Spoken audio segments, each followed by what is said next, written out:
I think you're all aware that we do live in extraordinary times. So this morning I do want to focus primarily on 2020 and our projections. Your board has been meeting this morning to review management's forecasts for the rest of the year. But I want to first start by acknowledging the excellent work of our teams in both Fiji and Papua New Guinea in responding to this current crisis. We are very fortunate to have the most experienced media management teams in the South Pacific operating in both countries. And the one thing that they have learnt over this time is that responding to this type of crisis requires a balance between meeting the needs of our listeners, of very important needs in times of crisis, while at the same time cutting expenditure and bringing costs back to the absolute minimum. As I've mentioned already, we enter these difficult times with very strong balance sheets, which is a blessing. And the fact is that in both our markets, both our radio stations and our digital products are market leaders. So this really does pay off. We've made a big investment in recent times in our digital products, particularly in the last year, and they are paying significant dividends, with Fijivillage.com now averaging between 1 to 1.2 million page views per week, and our social media platforms ranking as some of the most active in Fiji. So that means that Fijivillage.com is the most viewed news website in the country now. Our teams are rapidly learning how to exploit this significant audience reach via both on the air, over the air, and the typical traditional ways of earning income, and digitally, and combining them both, and working with our clients to give them the best possible return. And so that really is starting to pay off. We've just reviewed those forecasts, as I've mentioned, for 2020, and I can report that both markets continue to operate in the black. So we're making a profit in both markets. Not a substantial one, I must stress, but we're still in the black. And I believe, based on current performance, that we are on track to deliver a before-tax profit of somewhere in the range of 800,000 to $1 million Fiji dollars. About a little less than half last year's result. I've got to say, and I stress, that we do live in very uncertain times. So that is based on current performance and where we see the market heading at present. Communications Fiji Limited Group remains cash positive, as we've just discussed, and we do hold significant cash reserves. Your board has decided to retain those reserves for the next 3 months, and then we will review and look to possibly recommencing payment of dividends once we have a clearer picture when we meet in September. In July, we will celebrate our 35th birthday. So, as an institution, as an organisation, we retain significant institutional experience and knowledge, particularly in the area of crisis management. There are very few forms of crisis that we haven't experienced over the last 35 years.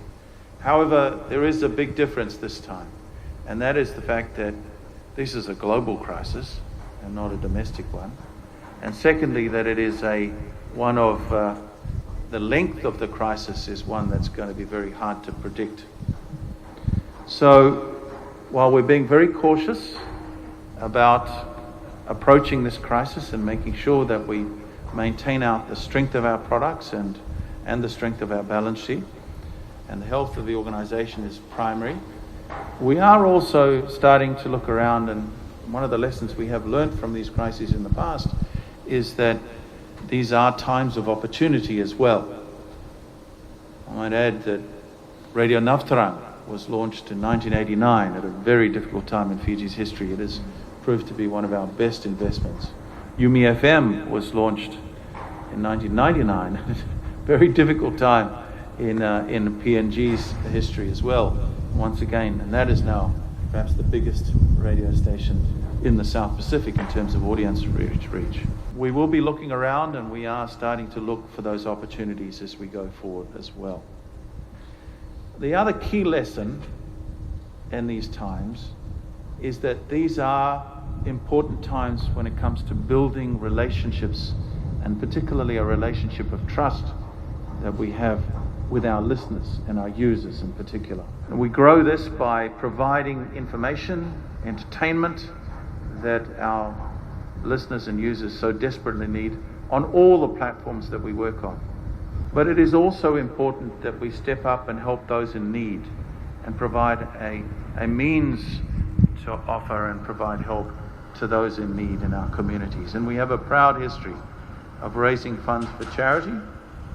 However, as I've just mentioned, the challenges of 2020 are very different, both in terms of scale and the length of the crisis. Our teams in both countries have responded by creating a couple of social media platforms, in particular Helping Hands Across Fiji, and in Papua New Guinea launched the Barter for Better PNG social media platform in partnership with the Fiji venture, and so they've assisted us in helping that launch that in PNG, and our PNG teams have been very active in supporting food banks and other organizations or other charitable institutions and efforts. But as a further commitment, we have been looking at this, and our management team has just presented to the board a plan, and we are looking now to establish a charitable foundation of some nature to support our various activities on a more permanent basis. We're just taking a look at what is the most effective way of doing that. So that's going to be an exciting new venture and effort from our team. It's been an exciting time already in 2020. It's going to be even more exciting as the year unfolds. But I can assure shareholders that our teams are ready, they're prepared, they've thought through the various risks involved, and we stand in a very good position at the present time, both to get through this current crisis, but to then seek those opportunities that will inevitably come at the end of this crisis. So thank you for your attendance today. We really do appreciate your support as shareholders, and we look forward to meeting the challenge of these very interesting times with you. Thank you.